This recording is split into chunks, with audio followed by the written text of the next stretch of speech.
ازيكم يا بنات؟ عاملين ايه؟ يا رب دايما تكونوا بخير وصحة وسعادة يا رب. النهاردة معانا عرض اللهم بارك اللهم بارك، ضرب نار ما شاء الله عليه. شغل معايا جروب جدا.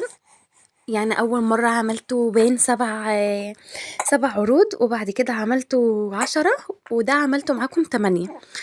ما شاء الله العروض دي شغالة جدا.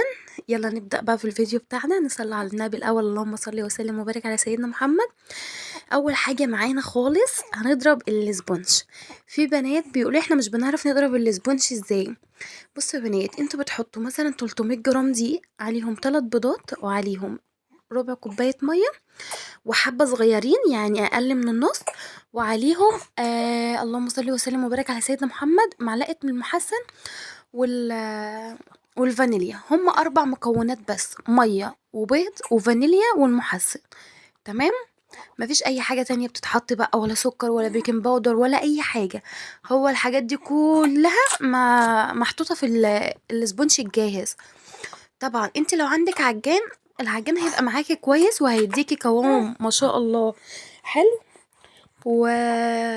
وكمان هيديكي يعني هيتضرب معاكي، يبقى يديكي قوام اعلى. انت فاهمه ازاي؟ لو معاكي مضرب زي بتاعي يعني القوام هيقل شويه. مثلا هيطلع نفس الوضع معايا، يعني لو هيطلع لي 5 طبقات 6 طبقات هيطلع نفس الوضع. امال المضرب، امال العجان بيطلع الله اكبر يعني كمية كبيرة.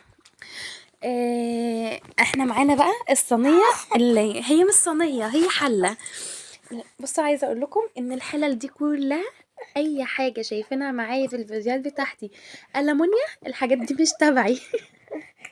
الحاجات دي جوزي. طبعا هي كانت بتاعت مامته وكده. الحاجات دي كلها في الشقة بتاعت جوزي اللي هو كان قاعد فيها قبل ما احنا نتجوز وكده. فعلشان كده الحاجات اللي انا شغالة بيها دي كلها ألمونيا. فالألمونيا في الكيك احسن من التيفال او السيراميك او الحاجات بتاعتنا بقى. الحاجات مثلا ممكن تحرقها او كده. الألمونيا مفيش احسن من الألمونيا في اي حاجة، في اي معجنات. انتوا عارفين اي عروسة دلوقتي بتجهز طبعا بتجيب الحاجات السيراميك والتيفال والحاجات دي. وعايزة اقول لكم والله العظيم ما في احلى من الألمونيا. الألمونيا ديت هي متعبة في غسيلها وكل حاجة، بس ما فيش احلى منها في اي حاجة، يعني في اكل ومعجنات في كل حاجة. انا والله العظيم عندي الحاجة بتاعتي، عايزة اقول لكم ان هي لسه جديدة زي ما هي، بتاعنا تحت السرير ومتعانة في التقفيل بتاع المطبخ، كل حاجة زي ما هي لسه جديدة. اللبانة اللي هي معايا دي بقى، اللي هي في ايديا، مقاسها مقاس 12. تمام. هي طبعا عمرها ما هتاخد ال 300، فانا قسمت ال 300 على مرتين. فانا اللي ضربته كليته علشان يجيب معايا 8 طرط. يعتبر يعني انا عشان كان عندي اسبونش جاهز، فهنقول مثلا انا ضربت 300، هنقول مثلا انا استخدمت، اللهم صل وسلم وبارك على سيدنا محمد، هنقول 500 او 450. تمام. علشان انا كان عندي سبونج جاهز. الجاهز ده انا حطيته طبعا في الكبات، هبقى اقول لكم عليه بعدين. اللهم صل وسلم وبارك على سيدنا محمد. انتوا كنتوا شايفين القوام معايا سايل ازاي؟ انا مش عايزاه يبقى سايل كده، انا عايزاه يبقى متماسك زي ما انا بفضيه بالظبط كده في الحله.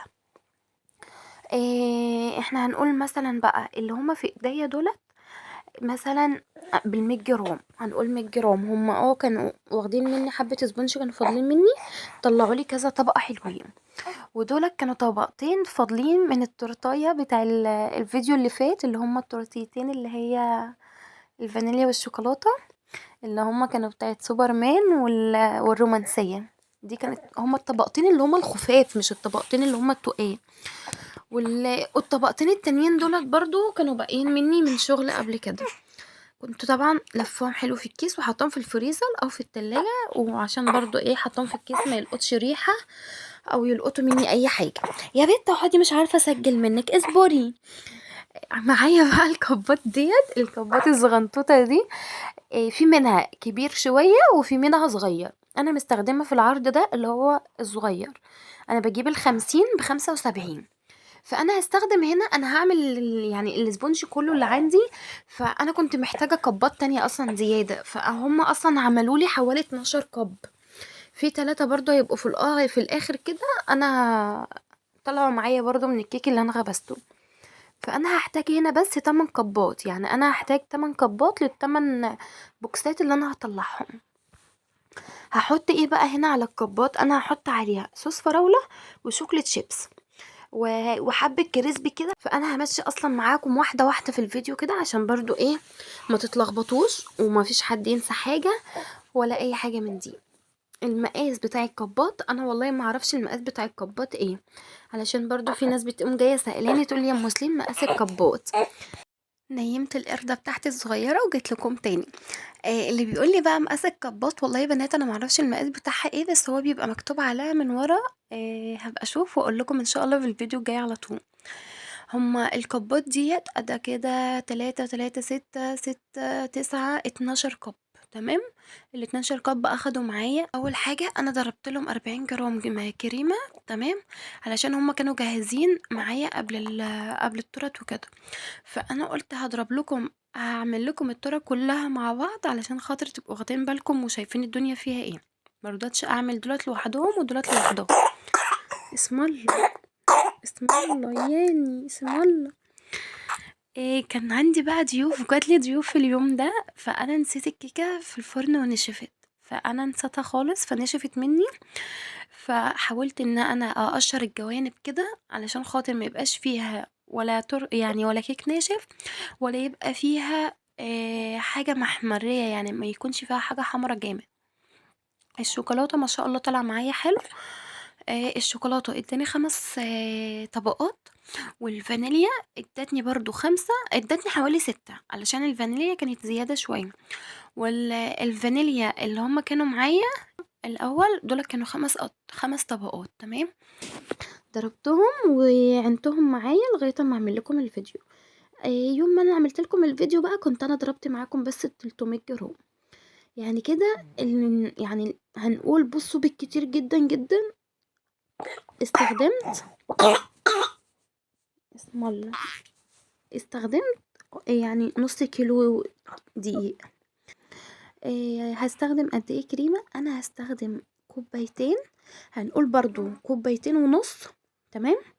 يعني احنا كده استخدمنا كوبايتين ونص كريمة اللي هو ربع كيلو، واستخدمنا النص كيلو دقيق. تمام. النص كيلو دقيق هياخد منكم مثلا ايه هنقول 6 بيضات. عليهم معلقتين محسن وعليهم الفانيليا وعليهم المية. تمام كده. القاعدة بتاعتي مقاس 20، يعني هتحسبوا مية كهرباء وهتحسبوا وقفتكم وهتحسبوا ده كلاته والمكسب بتاعي يطلع لكم 200 جنيه.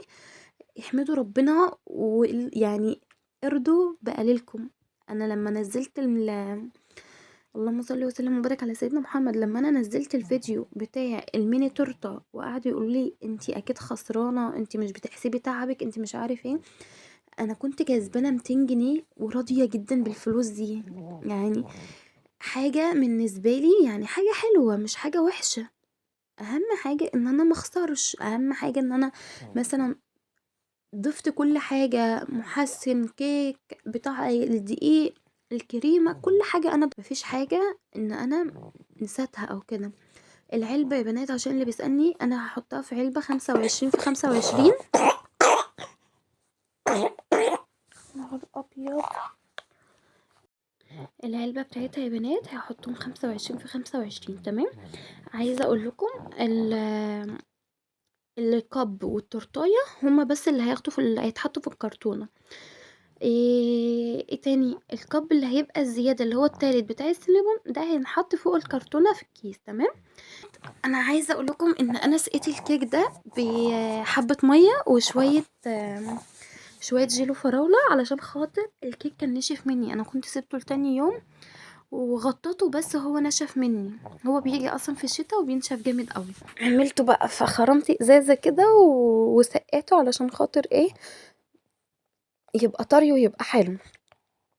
طبعا بقى قطعة التزيين صوص شوكولاتة وال وديت شوكولاتة بيضة سما.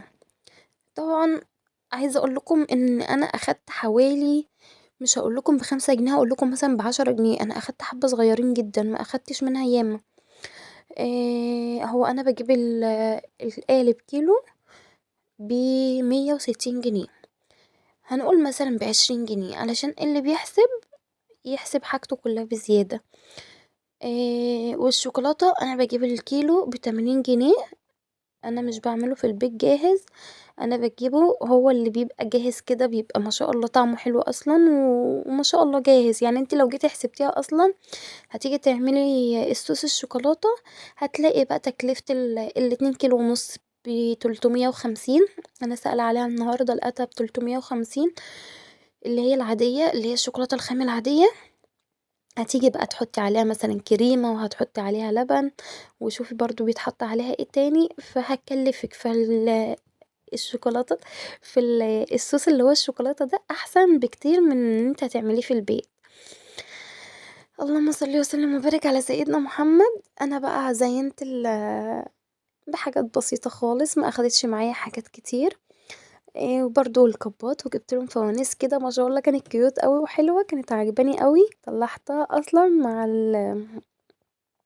مع البوكسات. دولت شوية كريمة كانوا متبقيين مني من ال200 جرام اللي انا عملت بيهم، قفلت بيهم بقى اخر 3 كبات معايا، يبقى انا كده كان معايا 15 كب، هستخدم منهم بس 8. اللهم صل وسلم وبارك على سيدنا محمد. انا طبعا كانت بقى معايا سيليكون كتير، انا برضو ما اخدتش منهم الا 8 قطع، واتبقى معايا كبات. تمام.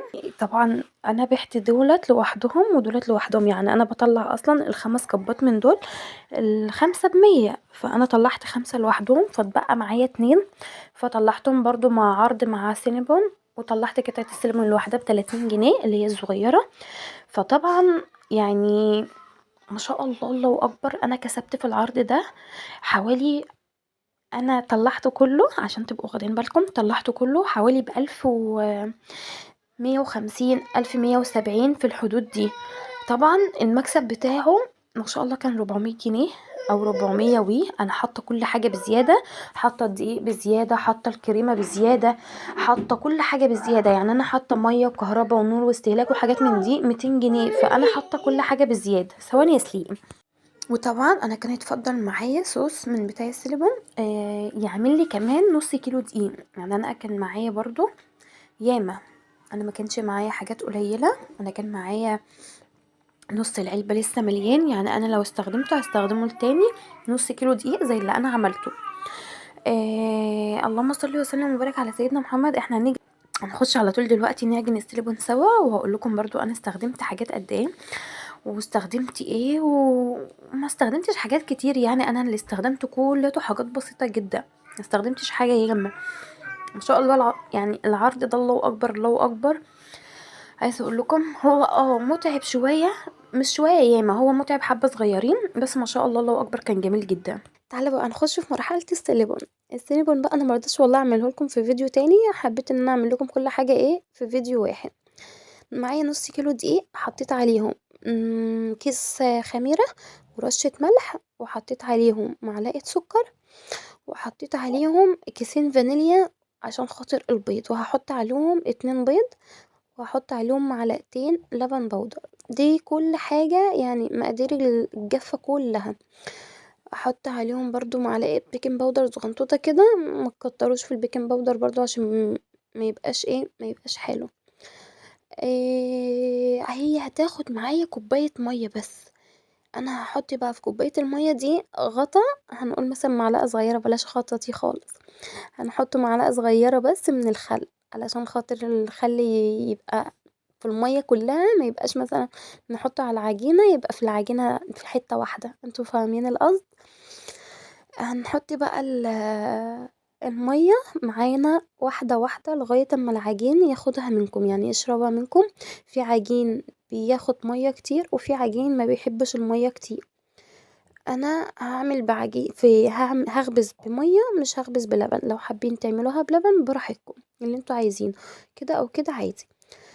هنا بقى حطيت لها معلقتين زبدة، الزبدة طبعا كانت جامدة، فانا سيحتها شوية علشان خاطر تديني القوام اللي انتوا شايفينه ده. عجنتها تاني لغاية اما لقيتها ناعمة كده وحلوة. تعالوا بقى اقول لكم على الحشوة سريعا. حطيت عليها معلقة قرفة ومعلقة كاكاو، ونخلت الكاكاو عشان خاطر الحبيبات اللي بتبقى فيه، واحط عليهم معلقتين سكر. ديت انا هعمل كل حاجة معاكم. اسم الله اسم الله. انا بقى والله ما كانش عندي مساحة في التليفون، فعملت الصوص لوحده خالص، ونسيت اصلا ان انا اصوره. هقول لكم على مقاديره بسرعة. حطيت كوباية لبن، عليها 8 قطع جبنة مثلثات، العلبة ب35 جنيه. انا حطيت 8 عشان طبعا انا كنت عاملة كمية، فانا حطيت كوباية وربع لبن مش كوباية واحدة، عشان برضو تبقوا واخدين بالكم. وحطيت عليهم معلقة زبدة، ومعلقتين لبن بودر، وعليهم معلقتين تشيز كيك، وعليهم معلقتين كبار مليانين كريم شانتيه. وكان عندي وش اللبن، فانا بعينه اصلا في الفريزر، فطلعته وضربته معاهم. ما شاء الله، كانت حاجة فوق الروعة، يعني حاجة اللهم بارك. طعم بصوا مش قادرة اوصف لكم على طعمه كان عامل ازاي. وطبعا حطيت سكر، والسكر طبعا على حسب الرغبة، علشان انا بحط برضو صوصات فوق السيليبون، فعلشان الحاجة ما تبقاش مسكرة قوي. هنا طبعا بقى انا حطيت السمنة الاول، فردت العجينة، وبعد كده حطيت الزبدة، وحطيت فوقيها اللي هو الكاكاو والقرفة والسكر، وهعملها رول برضو، وهلفها بقى كده وهقطعها. هي ما شاء الله النص كيلو اداني عدد ياما. انا عايزه اقول لكم، انا يوم ما بعمل السينابون ده وتبقى عندي حاجه لما بيتفضل مني وكده، بطلعه طبعا، بنقي الحتت الكبيره وبحطها برضو، بحط عليها مكسرات وصوصات، وببيع الحته ب30 جنيه.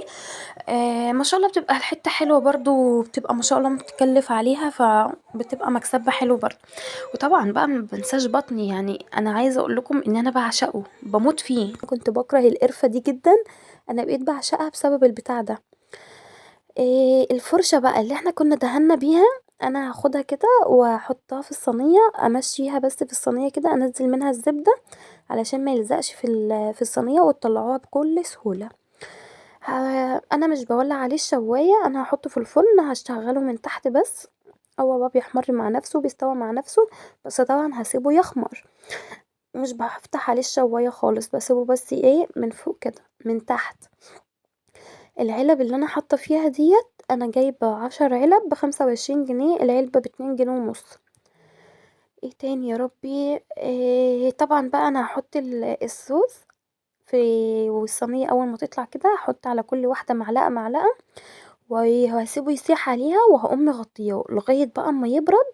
مش يبرد قوي ان هو يجلد، لا، لما يبقى دافي خالص كده، هقوم رايحه بقى حاطه عليه اللي هو الصوص الابيض، علشان خاطر ما يسحش، ويبقى بدل ما يبقى فوق على السيليبون يبقى تحت. انا هسيبه من فوق، هسيبه لما يبرد واحط عليه بقى. ما شاء الله العرض كان تحفة، يعني مكسب كبير جدا. الحمد لله والشكر لله. انا ما بحبش اسعر شغلي ويبقى اسعاره عالية جدا، علشان خاطر يعني انا حاسة بظروف الناس، يعني وعارفة ان الظروف وحشة اليومين دولت، فربنا يقدرني كده واعمل لهم حاجات احسن واحسن وبأقل السعر. يلا يا حلوين، الفيديو خلص، واشوف وشكم على خير.